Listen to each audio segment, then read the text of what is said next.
Bismillahirrahmanirrahim. Alhamdulillahirabbil alamin.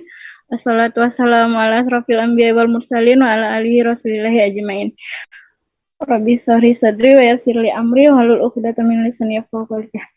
Baiklah teman-teman, selamat sore semuanya. Wah, Masya Allah, walaupun cuma 6 orang, semoga tetap semangat ya. Oke, kita kembali lagi di agenda rutinnya XL, yaitu Journey with Quran, Tadabur Surah Al-Baqarah ayat ke-31. Sore ini bersama dengan Kak Lila. Kita langsung aja ya kepada Kak Lila, dipersilahkan. Oke, assalamualaikum warahmatullahi wabarakatuh. Masya Allah. Oke, nah kita sebentar ya. Jadi yang kemarin kita obrolin itu, Masya Allah, di ayat 30 dan menuju ke ayat 31 ini, kita ngomongin tentang penciptaan dunia atau penciptaan bumi, lalu bagaimana manusia menghuni bumi dan apa aja yang dilakukan oleh manusia tersebut. Sebentar ya, sebentar.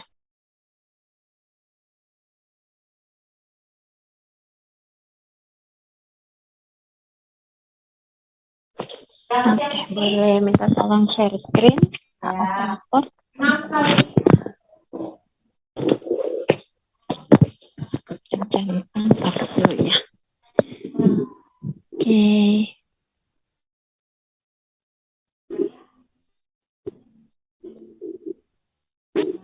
Masya Allah. Bismillahirrahmanirrahim. Assalamualaikum warahmatullahi wabarakatuh.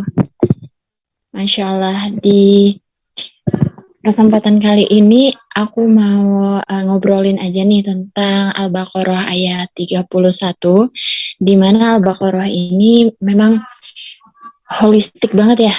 Jadi menjelaskan bagaimana dari awal hidup kita dan sampai akhir gitu. Nah, kalau misalnya kita bilang Al-Baqarah ini adalah surah pembuka, maka dia memang menceritakan tentang apa yang terjadi di awal banget atau saat kita memulai semua kehidupan ini. Di ayat pertama, bahkan ayat Al-Baqarah yang pertama itu bahkan udah ditegaskan bahwa penciptaan bumi ini ada tujuannya. Kita bukan hanya yang sekedar tiba-tiba hidup, tiba-tiba ada di dunia terus habis itu ya udah mati udah gitu. Enggak. Ternyata Allah itu punya desain untuk kita. Next. Nah, di ayat 31 ini apa aja sih yang bakal kita omongin, atau maksudnya dia mencakup apa aja? Ternyata yang pertama, hal yang paling penting di ayat 31 itu dikatakan bagaimana kita hidup di dunia itu bukan sebagai hukuman dari Nabi Adam yang memakan buah khuld gitu ya, terus diturunkan ke bumi. Kan banyak banget narasi itu adalah hukumannya. Jadinya kita diturunkan, Nabi Adam diturunkan dari surga ke bumi sebagai hukuman. Atau sebenarnya ini hadiah ya, apa ya namanya, sesuatu yang direncanakan oleh Allah yang sebenarnya baik buat kita. Nah, selanjutnya kita akan ngomongin sebenarnya apa sih yang terjadi saat itu, saat Nabi Adam diturunkan ke bumi, saat para malaikat yang kemarin kan kita udah sempat ya percakapan malaikat dengan Allah saat menciptakan Nabi Adam, terus iblis yang nggak suka gitu ya.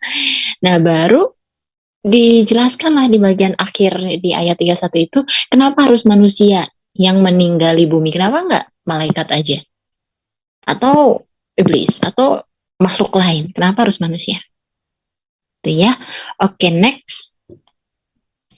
Jadi ayat 31 ini kira-kira bunyinya seperti ini ya. Bismillahirrahmanirrahim.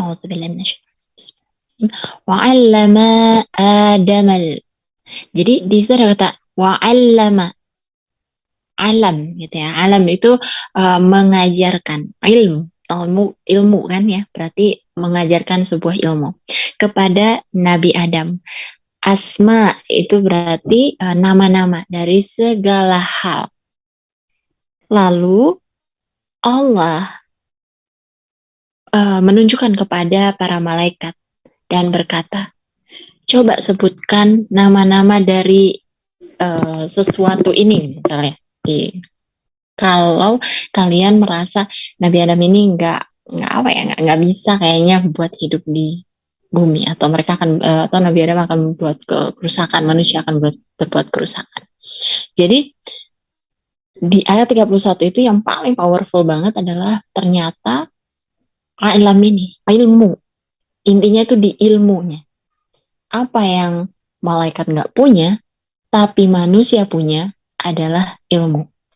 Nah, detailnya next kita bisa lihat dari sini. Jadi banyak banget narasi ya yang bilang kalau manusia atau Nabi Adam turun ke bumi itu kayak turun ya. Jadi kayak tadinya di level yang tinggi terus turun ke bawah. Artinya kan itu kayak ada sebuah hal yang sangat disayangkan, terus dia jadi malah turun. Sebuah hukuman. Teman-teman ingat nggak kemarin kita ngobrolin tentang sebuah cerita di mana sebuah perusahaan ada bosnya gitu ya. Terus bos ini mau vacation gitu, mau jalan-jalan ke luar negeri sebulanan. Terus dia bilang ke wakil dia gitu, dia bilang, aku percayakan perusahaanku ini untuk kau pegang seperti aku gitu ya, kamu jadi bos atau CEO dari perusahaan ini selama sebulan. Kamu lakukan seperti apa yang aku lakukan, kamu sudah aku train dan aku percayakan perusahaan ini untuk kamu pegang. Pergilah bos ini staycation gitu ya, sebulanan, dan si wakil ini jadi bos di perusahaan itu. Nah, kalau gini konsepnya berarti sebenarnya itu tuh hukuman atau apa ya? Kan bukan hukuman jadinya kan, maksudnya jadi si wakil itu diberikan tanggung jawab, dipercayakan untuk memimpin perusahaan itu saat bosnya itu mengawasi atau apa, tapi dikasih kewenangan, dikasih responsibility. Jadi alih-alih itu hukuman, sebenarnya ini adalah tanggung jawab. Next, maksudnya gini, kayak kita diberikan tanggung jawab untuk menjaga bumi, memimpin manusia lainnya, terus kita ibaratnya kayak dikasih nih bumi ini, dunia ini untuk kita jadi pemimpin di situ. Next, untuk jadi khalifah. Jadi kalau misalnya kita di bumi ini merasa kayak aku harus ngapain sih, aku gabut, nggak tahu mau ngapain itu, atau apa tuh tujuan aku di sini, peran aku kayaknya aku bukan siapa-siapa. Salah besar. Kita itu lagi dikasih tanggung jawab besar. Ibaratnya bos besarnya adalah Allah. Terus Allah memberikan tanggung jawab ke kita, bilang ke kita, ini bumi tolong kamu jaga ya, tolong kamu pimpin. Jadilah khalifah, pemimpin di muka bumi ini. Kalaupun kita seorang anak, kita pemimpin atas diri kita sendiri. Kalau kita kepala keluarga, kita pemimpin dari keluarga. Kalau kita ketua komunitas, berarti kita pemimpin dari komunitas itu. Semua orang itu pemimpin. Jadi udah nggak mungkin kita itu kayak, oh ini hukuman aku hidup di dunia ini tuh ya karena hukuman dari dari nabi terdahulu gitu ya, atau jadi vibes-nya tuh kayak sedih aja gitu. Vibe-nya tuh kayak kenapa sih aku harus jadi manusia? Padahal kita tuh lagi dikasih dikasih sebuah tanggung jawab yang malah baik, malah bagus. Kenapa? Next. Kenapa khalifah? Jadi untuk menjadi seorang pemimpin, begini deh, kalau misalnya jadi CEO, harus udah S2 kan, atau S1 deh. Kan nggak mungkin gitu anak SD gitu ya, atau enggak yang nggak pernah ikut training, nggak ada sertifikasinya, tiba-tiba jadi CEO, nggak mungkin banget. Jadi orang-orang yang menjadi khalifah ini, manusia ini, itu pasti udah di training, pasti udah punya ilmu, gitu.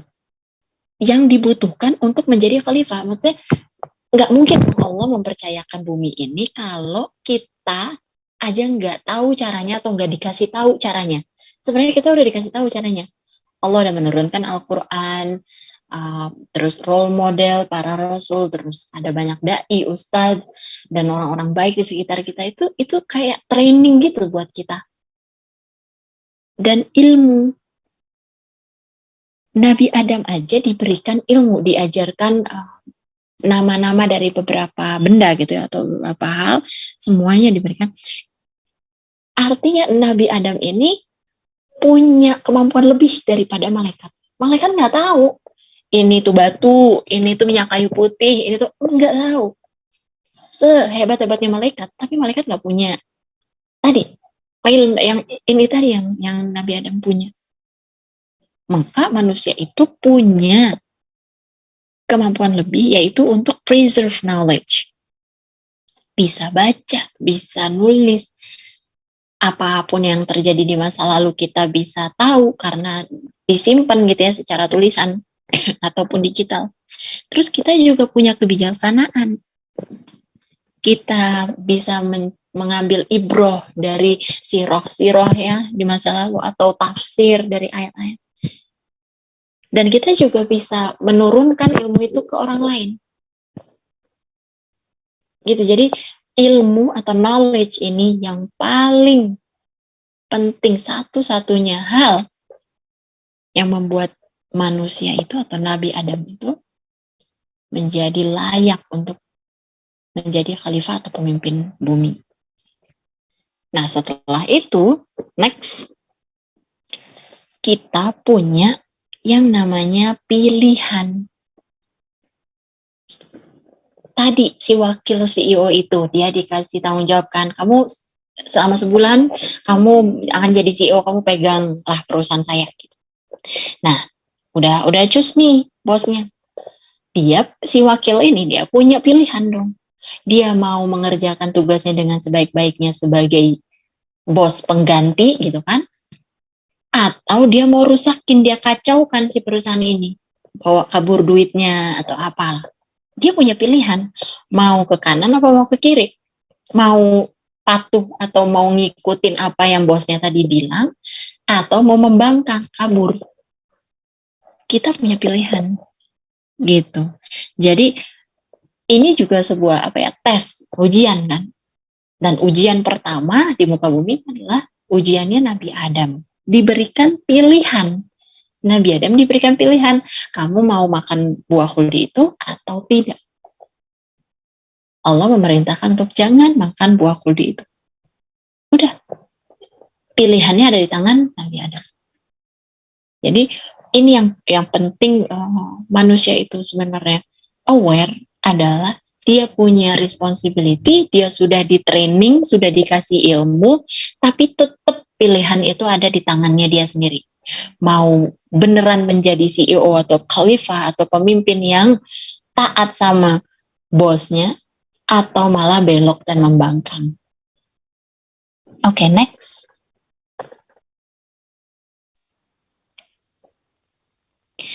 Nah, kalau kita tinjau ya dari sumber lain, gitu ya, atau dari kitab agama lain, yaitu contohnya Bible, ini cerita narasi yang populer bahkan. Banyak yang beredar itu bilangnya bahwa Nabi Adam dihukum dan Hawa gitu atau Eve gitu ya, dihukum oleh Tuhan karena mereka makan buah itu ya, yang dilarang oleh Tuhan, lalu mereka dihukum dan dibuang gitu, diturunkan, dibuang ke bumi yang busuk gitu ya, yang penuh dengan keburukan, nggak enak sama sekali, nggak kayak di surga kan gitu. Jadi itu bentuk hukuman. Setelah itu narasinya nih yang beredar itu adalah gini kan, iblis itu menghasut ya kan, menghasut lah, terus kayak menggoda-goda gitu, menggoda Adam nggak bisa, kuat imannya. Akhirnya dia goda Hawa atau Eve gitu ya. Dia menggoda perempuan. Nah, perempuan katanya kan lebih lemah tuh. Termakanlah oleh hasutannya iblis. Lalu Hawa atau Eve ini membujuk suaminya yaitu Adam supaya mau makan itu juga. Narasinya gitu ya. Nah, akhirnya Adam makan buah itu dan mereka dihukum oleh Tuhan terus diturunkan ke bumi. Ini narasi yang beredar yang populer lah gitu ya. Jadi Adam nyalahin Hawa, Hawa nyalahin iblis gitu. Jadi saling nyalahin nih, nyalahin. Nah, terus karena ini semua gegara Hawa, gegara perempuan, akhirnya ibaratnya kayak Tuhan marah banget dengan perempuan. Akhirnya dibikin perempuan itu selalu kesakitan setiap bulan. Ngerti ya teman-teman ya? Maksudnya apa? Selalu berdarah, terus harus menggendong selama 9 bulan gitu ya, mengandung. Harus badannya lemah, terus perempuan itu dibikin sensitif banget sama feelingsnya, kurang bisa logis. Itu kayak hukuman gitu. Karena gegara perempuan nih bisa jadi kayak turun ke bumi. Seolah perempuan tuh kayak dikutuk. Gak enak lah jadi perempuan tuh. Secara fisik ataupun secara apa, gak enak. Nah, itu narasi Bible atau dari agama lain. Nah, di Al-Quran ini dijelaskan narasi yang sama sekali berbeda, bahwa sebenarnya bukan sebagai hukuman, tapi justru ini adalah hadiah. Kok bisa sih diturunkan ke bumi itu hadiah? Kayak yang tadi itu tuh, si wakil CEO ini, dia kan kayak diberikan amanah, diberikan kepercayaan, kamu pimpin perusahaan ini. Itu kan sebuah hal yang kayak, ya kalau teman-teman misalnya seneng nggak, bukan seneng ya, gimana sih namanya, dipercayai oleh orang yang tinggi gitu di atas kita untuk melakukan sesuatu yang lebih besar lagi. Masya Allah kan, semakin besar amanahnya pasti kan semakin besar juga rewards-nya. Jadi justru diturunkan ke bumi itu, maksudnya itu tuh hadiah dari Allah. Kenapa? Karena gini, di ayat itu dijelaskan bahwa mereka berdua tersandung kayak bukan dihasut sama iblis sih. Pokoknya mereka itu cuma karena termakan kata iblis yang akhirnya mereka melakukan kesalahan, tapi yang kayak kesalahan kecil sih gitu. Jadi kata-katanya tuh bukan nyalahin Hawa atau nyalahin Adam, enggak. Malah narasi di Al-Quran itu bahwa mereka cuma karena kesandung doang oleh si iblis ini. Dan mengenai yang perempuan tadi, rahim itu sampai Allah berkata, aku berikan namaku untuk tempat janin atau manusia itu hidup. Rahim dengan Ar-Rahman. Ar-Rahman, sifat penyayangnya Allah, dijadikan nama Rahim. Mana mungkin Allah marah sama perempuan atau malah kayak mengutuk. Loh, justru nama Allah aja dijadikan nama Rahim. Ar-Rahman Rahim, tempat banyaknya kasih sayang. Rahim itu tempat banyaknya kasih sayang gitu ya. Bahkan ada narasi juga, wattaqullah, bertakwalah kepada Allah dan bertakwalah kepada kandungan janin. Gitu. Nah, makanya yang bilang apa sih perempuan itu gitu ya, banyak kan yang feminis sekarang, aliran feminis tuh kayak bilang perempuan tuh diinjak-injak di Islam, perempuan begini begitu. Mohon maaf nih, lihat dulu nih di ayat Al-Quran, justru kan gini, emang benar nih, Hawa yang termakan duluan oleh hasutannya iblis, lalu Adam terhasut juga. Tapi di ayat Al-Quran itu ya, menariknya dikatakan itu bahwa iblis menghasut mereka berdua. Kalaupun di ayat Al-Quran itu ada yang ngomongin cuma satu orang, itu pasti Adam yang diomongin. Bahwa Adam bersalah, bahwa Adam yang minta maaf, bertaubat kepada Allah, Adam ini, Adam itu. Gak pernah kayak ngomongin Hawa yang melakukan begini, Hawa gitu, nggak ada. Coba, perempuan gak disalahin gitu ya. Bahkan gak dimention. Kalaupun dimention tuh ada berdua gitu. Mereka berdua gitu. Padahal mungkin karena perempuannya, tapi di Al-Quran aja nggak dimention. Nggak dibilang, berarti kan Allah tuh kasih sayangnya besar banget buat perempuan. Nah, jadi nggak mungkin ya dikutuk gitu. Justru bumi ini diciptakan untuk manusia. Kayak apa ya? Kayak preview buat kita tuh tahu surga itu seperti apa. Next, mungkin bisa kita lihat ya nanti kayak previewnya. Jadi ibaratnya gini, kalau kita nggak pernah lihat laut, pantai, air terjun yang indah-indah di dunia, mau nggak kita? Atau kebayang nggak nanti di surga tuh kayak gimana? Atau misalnya kita nggak pernah pegang duit 1 miliar, atau kita nggak pernah pegang duit lah gitu. Terus tiba-tiba aku mau kasih kamu duit, apa itu duit? Apa itu uang itu? Kita nggak tahu. Kita mau menginginkan sesuatu kalau kita pernah melihatnya, memegangnya, pernah punya, pernah merasakan kebahagiaan karenanya. Kita ngelihat pantai, bagus banget ya, cantik ya. Saat dikatakan di ayat Al-Quran bahwa nanti di surga akan ada pantai dan laut yang lebih luas dan lebih cantik, kita jadi kebayang, kita jadi pengen. Jadi bumi ini diciptakan sebagai preview. Kayak apa sih kalau misalnya thumbnail ya, kayak ikon kecilnya gitu. Ini loh previewnya supaya kamu tahu nanti di surga kayak gimana dan kamu pengen masuk surga. Bumi itu sampai diciptakan segitunya supaya kita mencicipi sedikit lah surga dunia. Itu tujuannya. Si bumi ini diciptakan untuk kita supaya atraktif, supaya menarik kita. Jadi kayak dibilang apa ya? Kamu bakalan dapat versi yang lebih baik dari dunia ini nanti di surga. Next.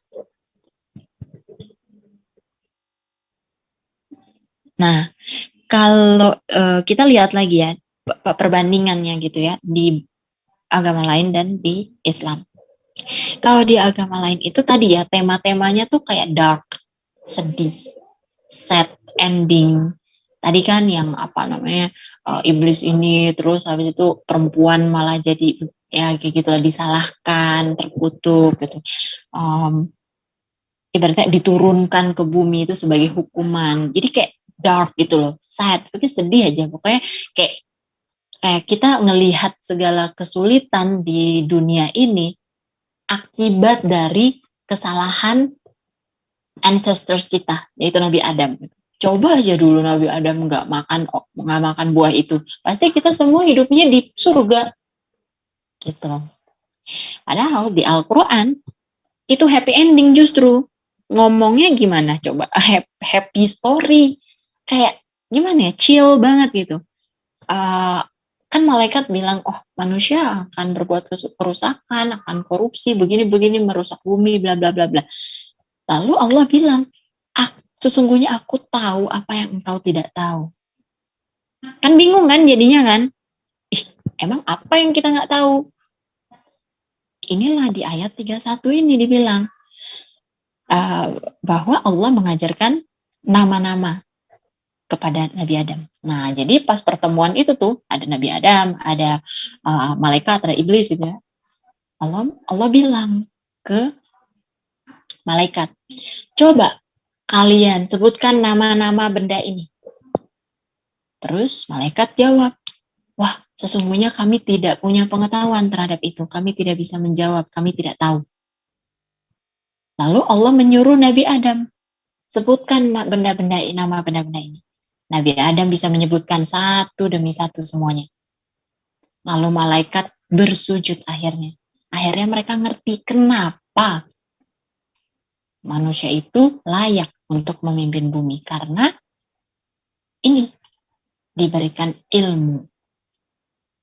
Jadi apa yang Allah tahu dan kita nggak tahu itu ya sedikit-sedikit previewnya kita ngerti lah, yaitu tentang knowledge atau tentang ilmu. Terus gini, apa ya?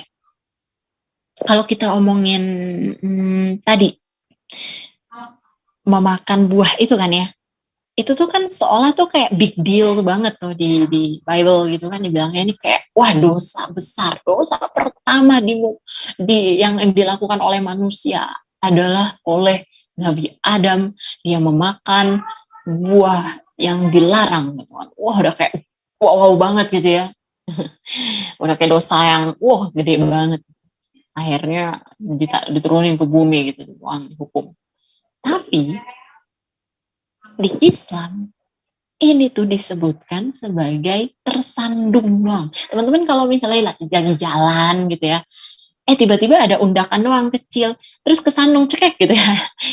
Ya udah, abis itu kan kayak bisa jalan aja biasa. Maksudnya enggak kayak suatu hal yang besar gitu, atau terus abis itu kayak luka-luka atau gimana fatal banget, kagak. Ini kesandung doang gitu, kayak kesandung dikit, terus abis itu ya udah.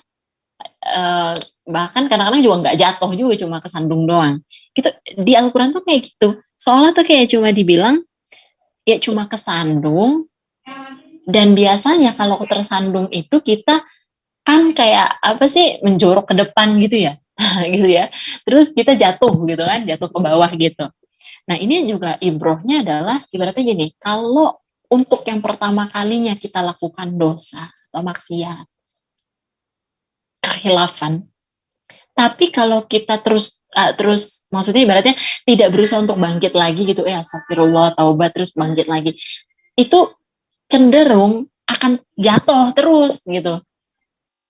Jadi slip atau tersandung itu, coba next. Ini oh ya belum ya, oke nggak apa-apa. Jadi kalau tersandung itu tadi ini apa namanya, kayak cuma hal yang kecil doang.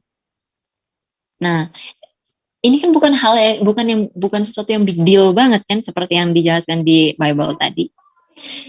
Kalau apa, next lagi. Jadi tadi tell the names ya, untuk ngasih tahu kata-kata gitu. Jadi sebenarnya kita sama iblis atau Nabi Adam dengan iblis itu kayak frenemy. Frenemy teman-teman kenal, familiar nggak? Jadi sebenarnya enemy. Iblis dengan manusia itu enemy atau musuh. Tapi biasanya mereka di dunia itu bertopeng sebagai teman.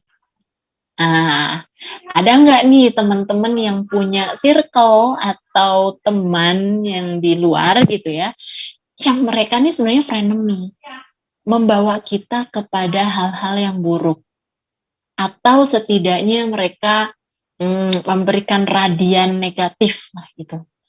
Syukur-syukur kalau kitanya lebih dominan ya, atau kitanya kuat iman. Tapi ada loh orang-orang yang segitu toksiknya sehingga mereka tuh jadi kayak antek-anteknya iblis. Nah, di cerita ini juga kan iblis itu kayak menjelma gitu, menjelma jadi kakek tua, habis itu ngomong sama Hawa, terus begini-begini. Ibaratnya mereka itu kayak seolah apa ya, menjelma jadi orang terdekat kita, jadi teman kita, atau bikin kita tuh kasihan sama mereka. Kasihan dong dia, dia suka sama kamu, terus dia nembak sama kamu, dia udah suka sama kamu bertahun-tahun kayak gitu, terus kamu mau tolak karena kamu nggak mau pacaran. Kasihan dong dia, seenggaknya bales aja lah chatnya dia atau gimana. Nah, itu kan jadi apa ya namanya, ngebawa kita, oh iya kasihan ya kalau ditolak, kasihan ya kalau ngomong gini, kasihan ya kalau, nah sebenarnya enemy tapi terbungkus menjadi seolah-olah friend gitu. Oke, next. Makanya di ini tadi ya yang slip itu, jadi kayak seolah-olah kita kalau misalnya cuma kesandung doang nih, tapi terus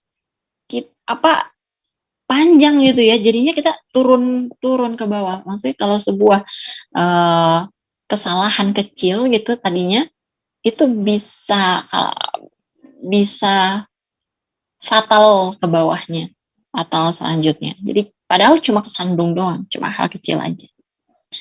Next. Nah, maka dari itu Adam di ceritanya ini itu apa namanya, Nabi Adam ini bertaubat itu kan kepada Allah, dan Allah mengatakan oke, aku terima taubatmu, santuy, it's okay, kamu sekarang bisa move on dengan kehidupanmu. Aku sudah siapkan tempat di bumi untuk kamu chill, untuk kamu santuy aja. Tunggu sampai waktumu habis, limited ya, jadi limited time. Kamu stay di bumi, lakukan apa perintahku, kamu mau menikmati hidupmu di bumi, silahkan. It's okay, kamu nggak hidup dalam dosa kok, kamu tidak terkutuk, nggak ada hal-hal yang buruk. It's okay. Aku maafkan atas kesalahanmu yang kemarin, yang kesandung doang itu. Udah, chill. Kan narasinya beda banget ya sama yang di beredar sekarang itu ya. Seolah tuh gede banget itu kesalahannya. Padahal sebenarnya Allah melihat ini cuma kayak hal kecil doang, cuma kayak oh ya udah kesandung. Udah, aku maafin. Ayo, move on. Gitu. Cuma kayak gitu doang. Next. Makanya di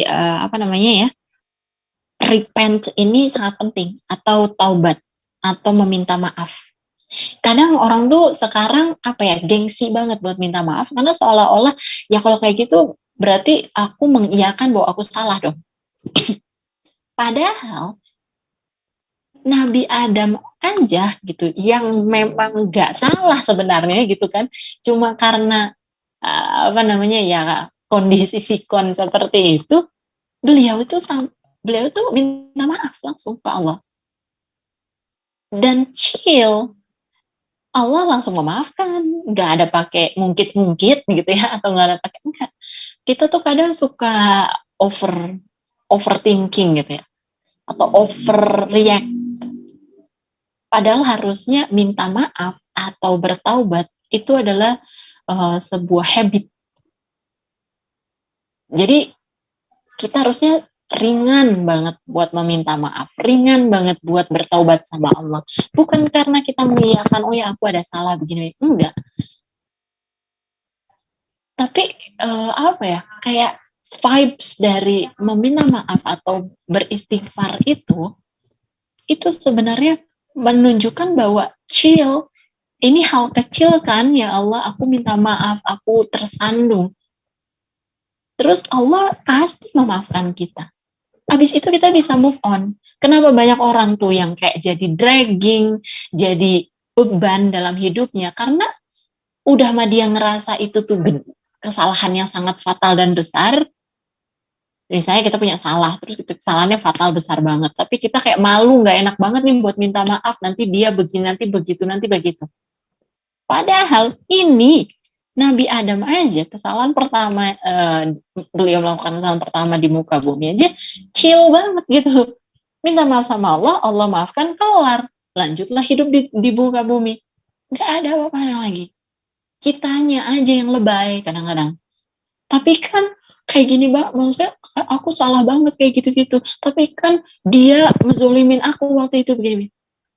Nah, ya mau di-compare sama Nabi Adam? Enggak kan, gitu. Oke, next. Nah, baru kita coba untuk pahami gitu ya, background atau what's going on sebenarnya itu apa yang terjadi gitu. Karena beda-beda nih ceritanya. Yang benar yang mana? Yang sebenarnya harusnya mindset kita atau pola pikir kita tuh ngelihat sebuah kesalahan, sebuah kejadian itu seperti apa. Nah, kita compare dulu nih. Kalau di surga itu tidak ada emosi, tidak ada mood, tidak ada hal-hal yang negatif, nggak ada. Cuma ada kebahagiaan doang. Gitu ya. Jadi pertama nih, kalau kita bayangkan surga, bahkan nggak ada keringet, nggak ada apa namanya, apa sih, buangan lagi, apa sih namanya, sekresi. Kita nggak perlu ke kamar mandi gitu, nggak. Makanan itu akan berproses terus ya, kayak nguap aja kali ya, terus kita makan walau alam gitu. Itu nggak ada hal-hal yang kotor, nggak ada hal-hal yang negatif, tidak ada, semuanya hanya kebahagiaan doang. Berarti kan emosi-emosi negatif nggak ada lah. Orang surga namanya, nggak mungkin kita bersedih di surga. Orang semuanya itu cuma fun, mau makan apa udah ada, pengen apa langsung muncul gitu kan, pengen kemana langsung nyampe gitu. Ya bahagia terus, nggak ada yang namanya emosi sedih, ketakutan, apa namanya, kehilangan, concern, stres, bahkan kagak ada gitu, overthinking nggak ada gitu, galau nggak ada, semua kayak gitu nggak ada. Di surga itu seperti itu. Nah, bayangkan Nabi Adam yang tadinya hidup di surga tanpa emosi-emosi negatif itu, terus tiba-tiba hidup di bumi, di mana di bumi itu ada emosi-emosi negatif ini. Ada kesedihan, ada ketakutan, ada kekhawatiran. Kan lumayan shock kan? Jadi kayak apa sih, jet lag gitu ya. Yang tadinya kayak happy terus, kayak tiba-tiba loh kok gini gitu. Wah, ada hal lain nih kalau di bumi. Akhirnya Adam dan Hawa kayak jadi, wah, gimana kita bisa hidup di sini? How are we gonna live here? Gimana kita bisa bertahan, survive? Kan kita terbiasa di surga. Sekarang ada hal lain nih, ada hal negatif nih di bumi. Gimana kita bisa bertahan hidup di sini? Next. Allah menjawab, tenang, santuy, kayak tenang aja. Aku akan memberitahumu cara hidup di bumi tanpa ketakutan dan tanpa kesedihan. Syaratnya hanya kamu harus mengikutiku. Apa yang kuturunkan engkau lakukan. Engkau ikuti dan lakukan. Apa yang kuperintahkan kau jalankan. Apa yang aku larang kau tinggalkan. Itu aja. Supaya kamu bisa survive di bumi ini tanpa emosi-emosi negatif itu. Tanpa kesedihan, tanpa ketakutan. Nah, kesedihan dan ketakutan itu tuh di ilmu psikologi ya, adalah dua power paling besar. Dua emosi negatif paling crucial dalam hidup manusia. Jadi kalau fear atau ketakutan ya, gitu ya, takut itu apa ya? Dia tuh relate sama hal-hal yang bersifat masa depan. Jadi kalau misalnya kita takut akan masa depan kita gitu kan, kayak aduh aku udah umur segini tapi belum married, gimana nanti di masa depan, nanti gimana kalau punya anak, nanti kayak ada masalah kesehatan, atau nanti siapa yang mau, ya mau gitu. Itu kan takut akan sesuatu yang belum terjadi nih, akan sesuatu yang di masa depan. Perang antar negara, mereka kan kayak takut, duh nanti kalau misalnya negara lain menyerang kita, habislah kita. Ya, lebih baik kita serang duluan aja. Sebenarnya nggak ada, tapi kayak dibikin-bikin gitu. Ketakutan dalam diri sendiri aja. Lewatin kuburan, takut nanti kalau muncul hal-hal yang tidak diinginkan gitu ya, penampakan. Itu kan takut nanti akan terjadi sesuatu. Takut miskin. Akhirnya ngambil riba deh, nggak apa-apa kerja di riba, Yang penting duitnya banyak dan nggak ya bisa stable lah, punya income yang stabil. Nggak apa-apa dari bawah. Soalnya takut miskin. Takut nanti nggak, kalau sakit atau apa nggak bisa bayar, nggak bisa apa. Nanti kalau orang tua minta atau apa, takut. Ini yang sering banget mendorong manusia untuk melakukan hal-hal yang buruk atau melanggar perintahnya Allah. Nah, satu lagi adalah kesedihan. Kesedihan ini bisa kehilangan orang gitu ya, sesuatu terjadi di hidup kita, atau kesalahan di masa lalu gitu ya, sesuatu yang terjadi di masa lalu. Relate banget sama masa lalu. Trauma, jadi sedih, jadi depresi. Artinya kita sangat sedih terhadap hal yang terjadi di masa lalu yang sudah sebenarnya jadi takdir kita, yang harusnya udah terima aja, tapi kita malah sedih banget terhadap itu. Akhirnya kita kayak, ya dulu aku pernah pacaran, mana ada sekarang orang yang mau nikahin aku yang udah pernah pacaran, apalagi cowok yang soleh. Karena sedih, karena ada hal yang di masa lalu itu membuat dia dragging, jadi hilang harapan, hopeless jadinya. Dan ini bisa mendorong dia menjadi malah hal-hal yang negatif lagi, marah lah, depresi lah, bunuh diri. Gitu. Jadi kedua hal ini tuh benar-benar major negative atau powerful motivator sebenarnya. Ini adalah motivasi yang sangat besar, yang sangat kuat, tapi untuk melakukan hal yang buruk, ketakutan dan kesedihan. Next, dan Allah mengatakan itu, kamu bisa hidup di bumi ini tanpa ketakutan, tanpa kesedihan, tanpa emosi negatif, asal kamu mengikuti apa yang aku perintahkan. Dan setelah itu, kamu bisa balik lagi ke surga, tempat rumahmu. Jadi kalau kita ngelihat suffering atau ngelihat sebuah hal yang menyedihkan, menyakitkan, itu mindsetnya udah berbeda. Kalau di dunia barat ya, atau yang di orang-orang lain itu kan bilangnya kalau ada sebuah kesedihan, caranya meditasi, atau ya udah terima aja, itu kan udah takdir. Atau bilangnya ya itu kan karena dosa lu di masa lalu, jadinya sekarang ada karmanya gitu, atau sekarang digugurkan dosanya karena dosa masa lalu, jadinya sekarang sedih, jadinya sekarang ditimpa akan musibah.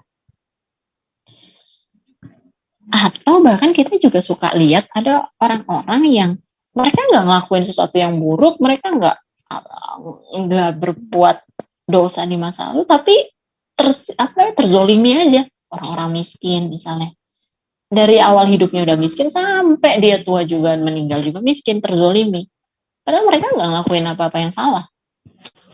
Jadi gimana dong kalau kita ngelihat suffering ini sendiri, atau kesusahan, kekurangan, atau kesulitan. Jadi kalau misalnya lihatnya suffering itu sebenarnya bukan dari sesuatu yang kita lakukan. Gitu ya. Kesulitan, kesedihan, dan hal-hal yang menimpa kita itu bukan karena apa yang kita lakukan. Tapi ini pure adalah challenge dari Allah. Kayak gini ya, misalnya kita mau main game. Kita main game tapi nggak ada nggak ada musuhnya, nggak ada obstacle-nya, cuma jalan doang, jalan lurus gitu ya, terus naik level, jalan lurus naik level, kagak ada nggak ada rintangan, nggak ada halangan, kan jadi bosan banget kan. Akhirnya apa? Dikasih halangan, dikasih rintangan, dikasih kesulitan. Sebenarnya apa? Supaya seru hidup kita, bener, nggak flat aja. Dan kita kan tadi Allah mengatakan ikutilah perintahku, jauhi laranganku. Perintahnya apa? Perintahnya sholatlah, ibadahlah, berbuat baiklah, jauhi larangannya. Larangannya apa? Minum khamar atau apa? Ya kalau nggak ada khamarnya di dunia, di bumi ini, gimana bisa tahu bahwa manusia ini dia menjauhi larangan atau enggak? Akhirnya dikasihlah khamar itu ada di dunia ini, ada di bumi. Kan banyak yang suka bilang gitu, ya kalau kita nggak boleh makan babi, kenapa diciptakan babi? Gitu. Kalau kita nggak boleh minum khamar, kenapa ada khamar? Kan bisa aja Allah tidak menciptakan babi. Gitu. Lah justru diciptakan supaya ke filter mana yang balik pulang ke surga, mana yang tidak, mana yang ngikutin, mana yang enggak. Suffering ini, kesulitan dan kesedihan ini juga adalah filter buat ngeliat mana yang sabar, mana yang berusaha menghadapi, mana yang kabur dari masalah. Al-Quran mengatakan kita kalau ada masalah, ada kesulitan, ada kesedihan, atau apapun yang terjadi pada hidup kita itu, hadapi, embrace, hadapi. Bukan lari dari masalah, bukan menyalahkan siapapun, bukan kabur. Karena di ayat ini, itu dijelasin, kamu akan dikirimkan ke bumi sementara, hanya dalam waktu sementara saja, temporary aja. Dan nanti di sana faktanya memang kamu akan diberikan kesulitan.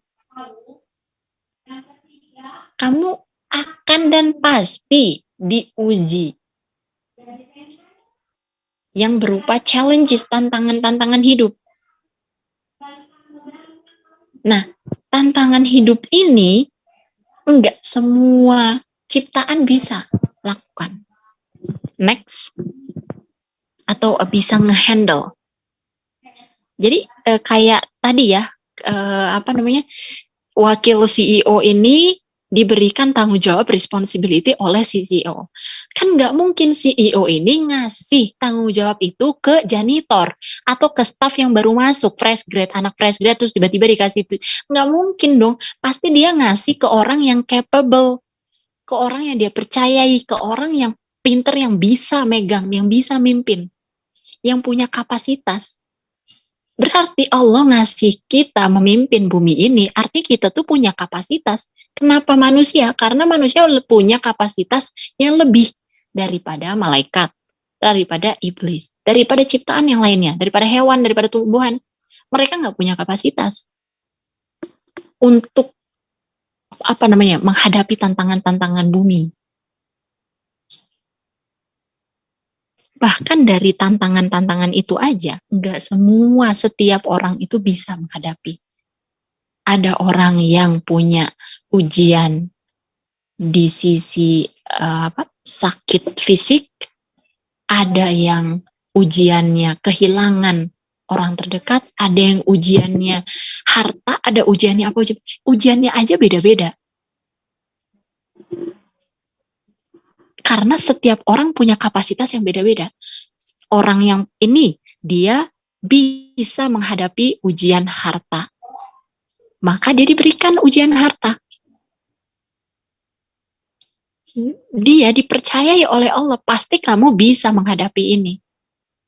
Walaupun kita suka mikir, ya Allah kenapa sih susah banget untuk bersabar dalam kemiskinan, bersabar dalam ujian harta ini. Tapi sebenarnya nih kalau kita ngelihat ya, kenapa sih Allah kasih aku ujian ini? Karena Allah tahu aku bisa lulus. Kan Allah tidak akan menguji seorang hambanya di luar kemampuan batas hamba tersebut. Artinya Allah udah tahu kita tuh bisa sebenarnya, kita tuh pasti lulus ujiannya. Masalahnya adalah choice tadi. Kita ambil pilihan untuk menghadapi atau kabur. Ada masalah harta, kita ambil pilihan bersabar atau udah ambil riba aja. Kita punya ujian syahwat, ya udah aku pacaran atau nikah aja, itu kan pilihan. Dan kita punya kapabilitas untuk mengambil atau untuk lulus dari tantangan-tantangan ini. Meskipun kita merasa kok berat banget ya, susah banget gitu. Dan gak semua manusia tuh bisa melewati ujian masing-masing. Kalau kita ngelihat orang lain, elah dia ujiannya kayak gitu doang, udah meleot, dia kok gini banget, ujiannya kayak gitu doang, kesulitan hidupnya gitu doang, aku mah kalau kayak gitu mah udah, elah gampang banget itu ya tuh. Gak boleh, kita gak bisa ngejudge orang. Bisa jadi ujian dia tuh, ada ujian di dia, yang kita tuh gak bisa. Kalau itu dikenakan kepada kita, kita gak sanggup. Dan ada ujian di diri kita yang kalau orang lain dapat ujian itu, orang lain nggak bisa hadapi, nggak sanggup. Jadi kita melihat orang lain juga fair, nggak ngejudge, dan kita bisa lebih legowo, positive thinking. Bahkan sama orang non muslim atau siapapun orang yang belum ngaji atau apa, oh dia punya ujiannya, aku punya ujianku sendiri, dan kita itu sebenarnya sama-sama bisa lulus. Yang berbeda adalah di pilihan kita aja. Mau ambil pilihan yang mana. Next. Jadi Islam mengajarkan kita bukan buat lari ya, atau ambil pilihan yang salah. Tapi Islam mengajarkan kita untuk menghadapi masalah itu. Menghadapi tantangan-tantangan ini karena Allah aja percaya kita bisa. Jadi challenges itu, tantangan-tantangan hidup di dunia itu, membuktikan bahwa kita tuh sebenarnya adalah makhluk yang qualified, punya kapabilitas, punya kualifikasi, hebat, bisa hadapi, dan cuma kita doang yang bisa lakukan. Cuma manusia yang bisa memimpin bumi. Cuma satu orang ini yang bisa menghadapi masalah yang satu itu. Bahkan dari detail masalah-masalahnya aja, cuma orang itu doang yang bisa hadapi masalah yang itu. Cuma orang ini, atau misalnya aku, atau misalnya teman-teman gitu. Cuma teman-teman yang bisa, yang suitable, yang cocok, yang pas untuk mengemban tantangan ini, untuk menghadapi, mengalahkan kesulitan atau kesedihan yang itu. The only one, benar-benar the only one. Satu-satunya manusia yang bisa menghadapi masalah seperti itu adalah cuma teman-teman itu. Next. Jadi Allah mengatakan kepada kita, kamu pasti bisa survive di bumi asalkan kamu bernavigasi di bumi itu, kamu menjalani hidupmu dengan memegang Al-Quran, gitu ya, dengan menjalankan, tinggal jalanin aja. Kalau susah minta, tolong mudahkan ya Allah. Kalau ada larangan yang sulit, masih sulit, on progress. Karena sebenarnya masalah itu custom design. Teman-teman kalau misalnya mesen apa yang biasanya custom design gitu ya, t-shirt lagi, kayak baju atau apa itu ada namanya gitu, nama kita. Itu kan custom, berarti kan kita itu didesain cuma buat kita doang. Karena dan buat kita doang. Nah, setiap hal yang terjadi di hidup kita itu custom design oleh Allah. Allah merancang itu tuh nggak kayak buat masif. Oh ini satu jenis masalah buat beberapa orang. Enggak.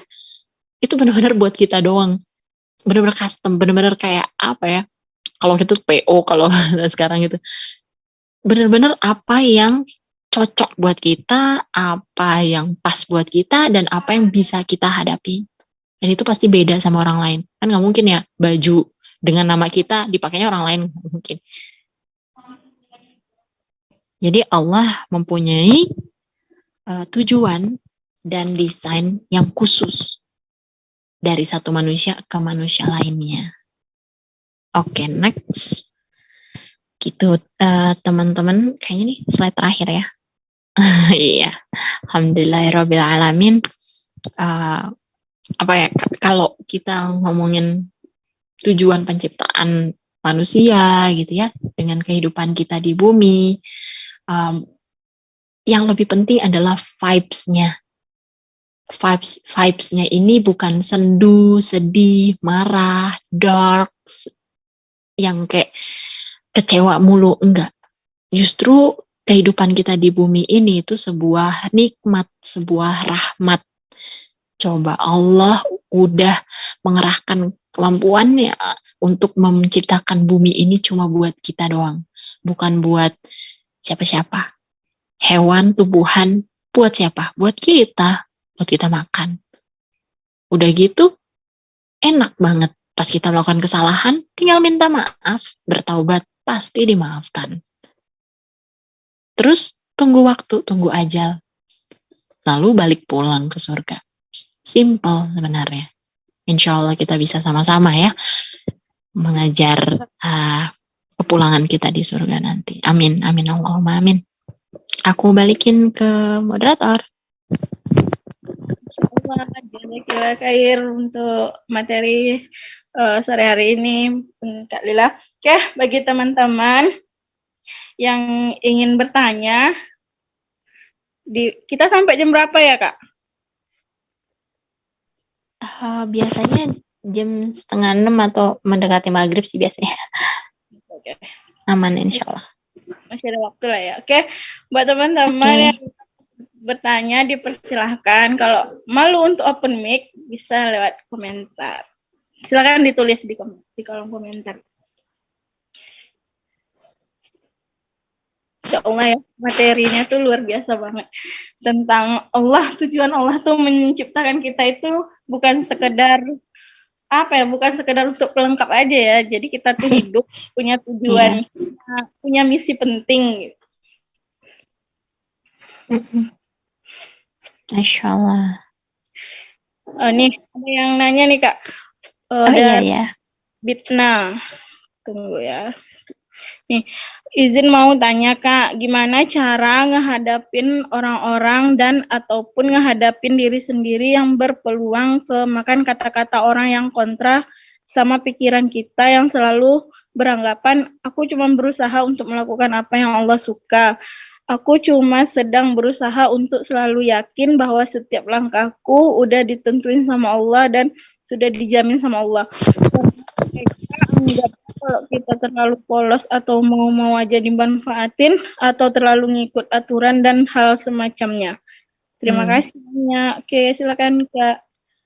Masya Allah. Kak Bina, Masya Allah. Bagus banget nih pertanyaannya. Karena ini sering banget juga ya terjadi di khalayak ramai, khususnya kaum hawa ya, perempuan. Apalagi anak-anak ngaji itu yang kayaknya dilihat sama orang tuh, dia baik, gampang dimanfaatin. Ya kan? Kayak apa ya, misalnya ada ya hal-hal kecil lah, gue minjem duit lu dulu dong gitu, tapi nggak pernah dibalikin. Terus teman yang lain bilang, ih ngapain kamu ngasih dia terus, nanti kan dia gini-gini nanti gitu. Atau ada orang minta tolong mulu ke kita gitu, kok nggak tahu diri banget ya, kata teman-teman yang lain misalnya. Nah gini, mindsetnya adalah kita apa-apa tuh ke akhirat. Jadi caranya, triknya adalah bawa ke akhirat. Ini udah bener banget nih, aku cuma berusaha untuk melakukan apa yang Allah suka, berusaha untuk yakin setiap langkah udah ditentukan oleh Allah. Bener banget.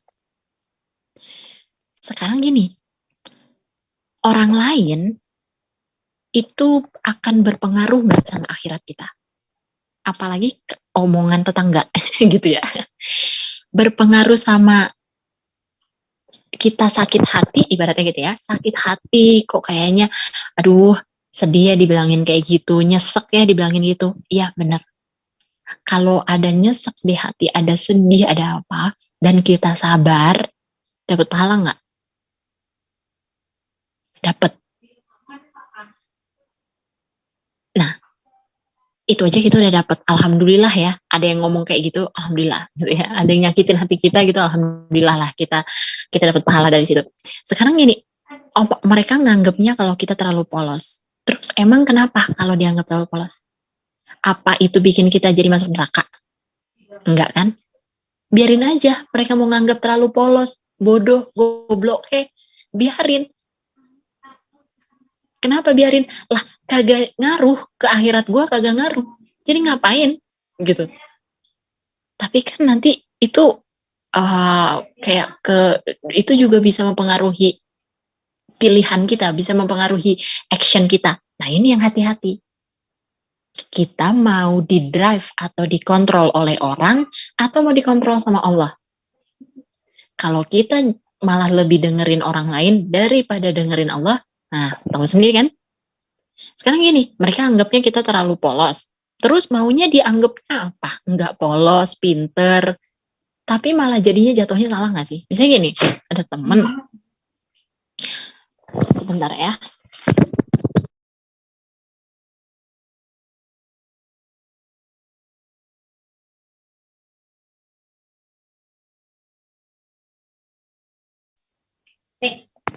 Begini, ada orang minta tolong ke kita.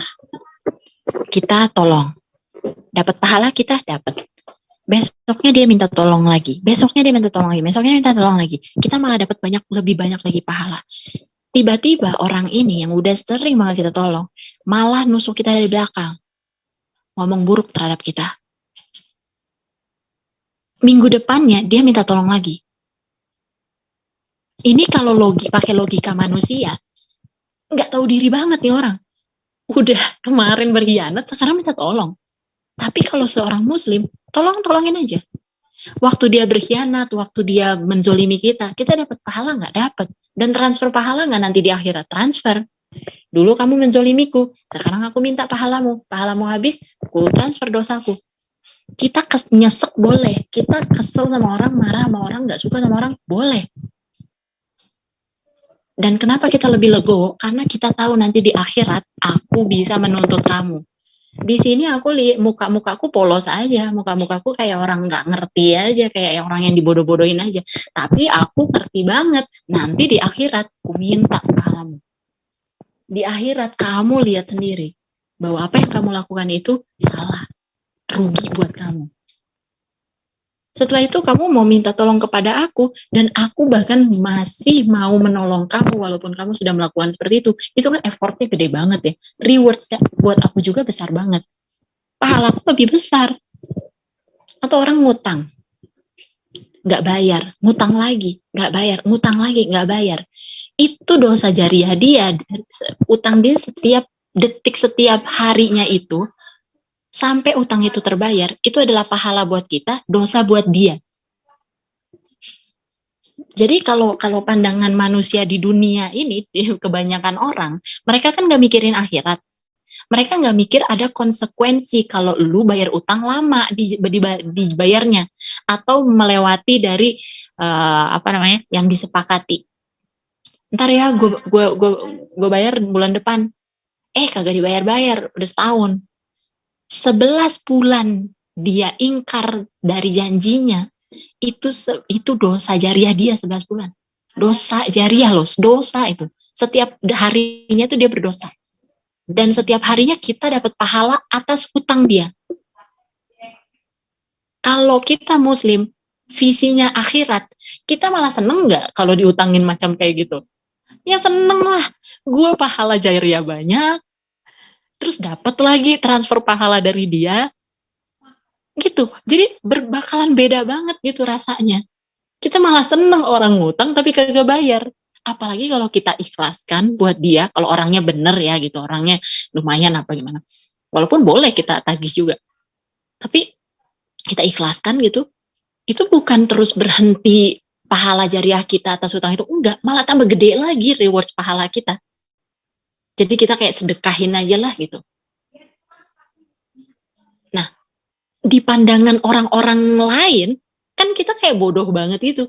Kok lu malah gitu sih? Lu harusnya tagih terus dong, lu harusnya gini terus, lu harusnya marah dong sama dia. Kalau dia ngutang lagi jangan kasih dong. Ya aku boleh juga sih kayak gitu, nggak apa-apa, jangan ngasih lagi gitu kalau orang yang udah nggak amanah. Tapi ini kalaupun gitu kita tetap ngasih atau apa, itu kayak mindsetnya udah berbeda gitu.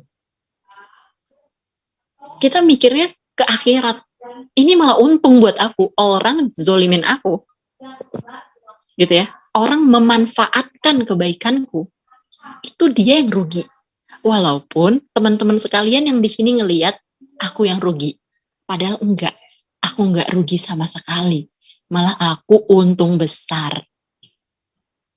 Makanya teman-teman kalau misalnya lihat sekarang di Twitter, di sosial media, pada ngeprank, pada hoax, pada ngejulit, pada hate comment, pada melakukan sesuatu yang enggak senonoh, yang buruk-buruk. Kalau pandangan dunia doang, ngerasa, ih, yang nggak suka juga sama orang kayak gitu, tapi kayak nggak ada konsekuensinya aja. Padahal kalau kita lihatnya ke akhirat, aduh, mereka tuh dosa jariah, ngumpulin. Kalau aku ya pernah dengar kan ada orang tiba-tiba naik katanya ada berita gitu kan, tiba-tiba ada orang naik kayak VCG gitu kan, VCG apa. Terus habis itu putar video yang nggak penting banget kan sebenarnya. Terus ya aku cuma nyeletuk doang. Oh dia udah kebanyakan pahala kali, butuh dosa. Jadi mindset kita tuh udah tinggal pahala, dosa, pahala, dosa.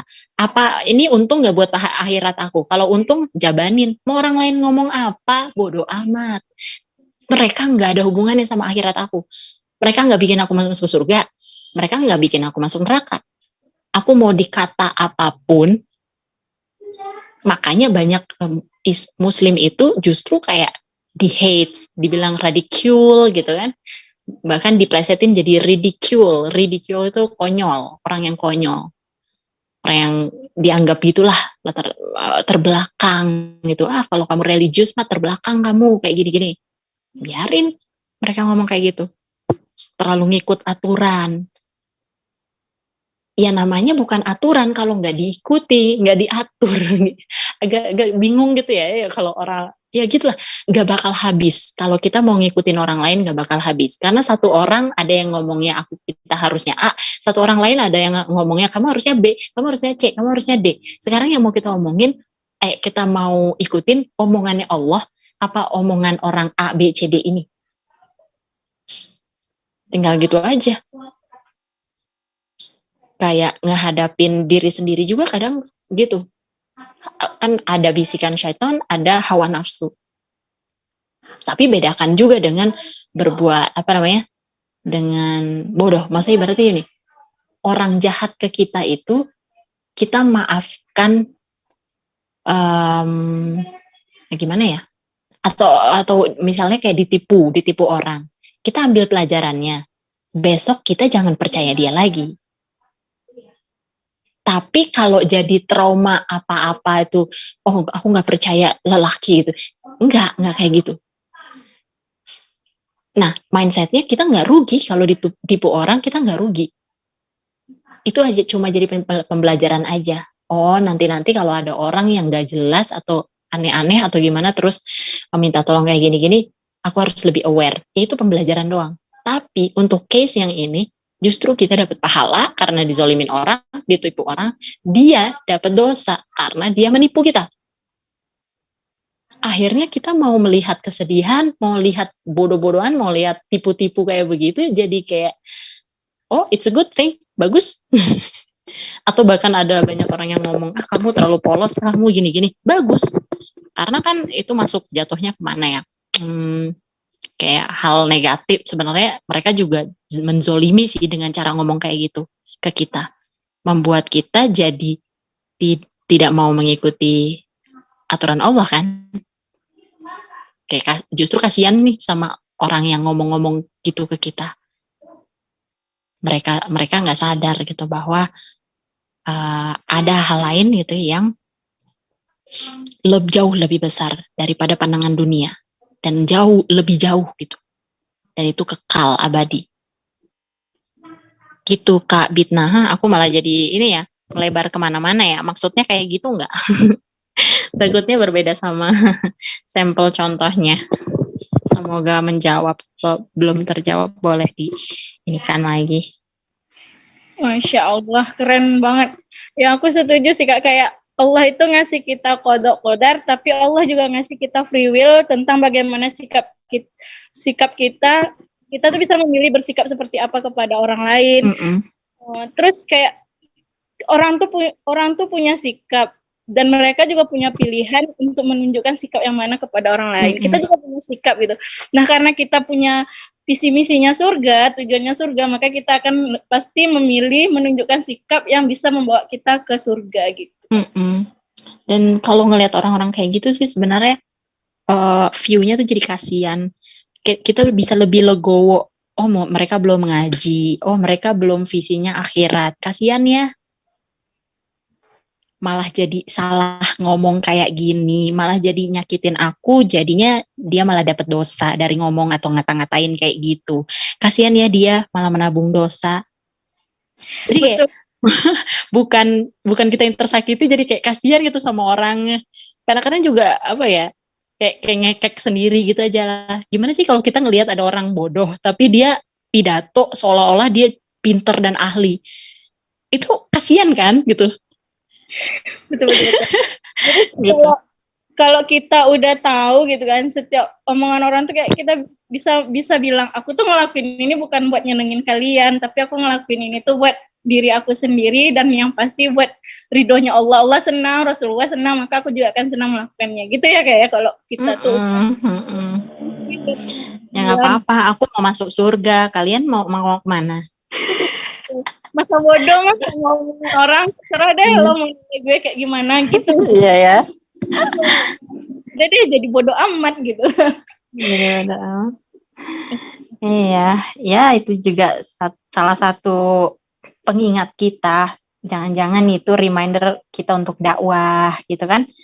Oh mereka berarti masih belum tercerahkan. Mungkin dengan adanya kita bisa dakwah atau kita bisa jadi sampel contoh. Betul sekali. Jadi ingat ya buat teman-teman, aku mau sedikit pesan boleh ya Kak ya? Iya. Setiap hal yang kita lakukan itu tuh pasti ada pro dan kontra dari orang yang suka maupun yang tidak suka gitu kan. Jadi yakin aja bahwa apa yang kita lakukan tuh tujuan kita cuma satu, yaitu untuk mencapai ridho Allah. Jadi nggak usah mikirin omongan orang. Kalau kita udah punya pikiran kayak gitu tuh kayak orang mau ngomong apa aja terserah, ini tuh hidup aku punya tujuan, aku punya prinsip, kalian mau ngomong apa terserah gitu.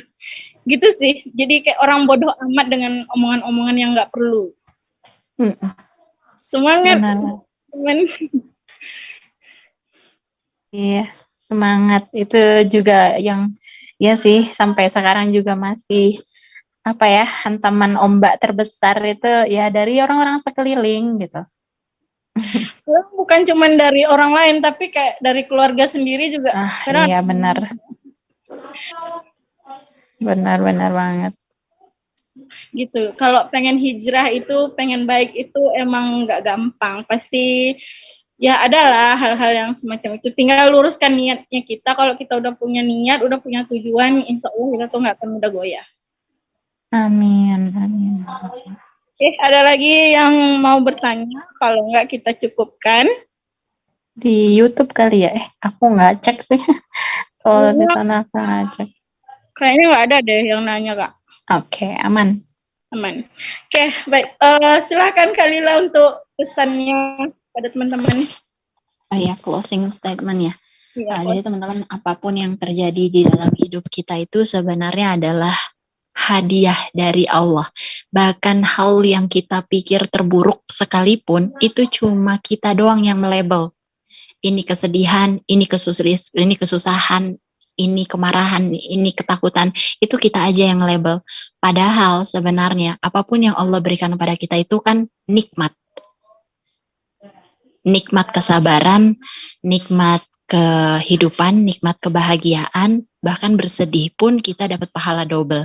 Jadi bagaimana kita melihat kehidupan dan apapun yang terjadi sama kita tuh akan jadi positif. Melihat orang yang zalim pada kita itu kita malah bersyukur. Melihat orang yang baik sama kita dan care pun kita pun sangat bahagia terhadap itu gitu. Jadi apapun yang terjadi sama kita tuh jadi tenang, legowo, bisa menghadapinya. Dan kalaupun kita salah, kita melakukan maksiat, melakukan dosa, tersandung, itu cuma tersandung, gak ada apa-apanya. Nabi Adam aja dengan cerita seperti itu cuma apa namanya ya, hal kecil dianggap oleh Allah itu adalah hal kecil. Dan Allah menyuruh Nabi Adam untuk oke, move on, aku sudah maafkan, move on lah dengan hidupmu. Jadi kalau ada trauma masa lalu, ada ketakut-takutan, ada perasaan yang tidak enak atau apapun, bilang sama Allah, aku minta maaf, aku beristighfar, aku bertaubat. Dan imajinasikan bahwa Allah memaafkan kita dan Allah menyuruh kita untuk melanjutkan kehidupan kita. Insya Allah. Semangat! Insya Allah, semangat. Aku juga punya quote nih dari King Sifrun. Beliau bilang kayak gini, kita itu baru paham akan sesuatu yang disampaikan, entah itu lirik lagu, puisi, syair, bahkan Al-Quran, kita akan paham apa yang ingin Allah sampaikan ketika kita mentadaburinya. Jadi jangan pernah lelah untuk belajar, terutama bareng teman-teman di XL gitu ya. Baiklah, sekian kegiatan kita pada sore hari ini. Semoga menambah ilmu dan ibroh untuk teman-teman semua untuk lebih baik lagi. Semangat! Saya mewakili tim NIM XL yang bertugas pada hari ini. Memohon maaf apabila ada kesalahan. Kita tutup dengan istighfar, hamdalah, dan doa kafaratul majlis. Astagfirullahaladzim. Alhamdulillahirrahmanirrahim. Astagfirullahaladzim. Alhamdulillah. Subhanakallahumma wa bihamdika asyhadu an la ilaha illa anta astaghfiruka wa atubu ilaik. Wassalamualaikum warahmatullahi wabarakatuh. Sampai ketemu di lain kesempatan, teman-teman.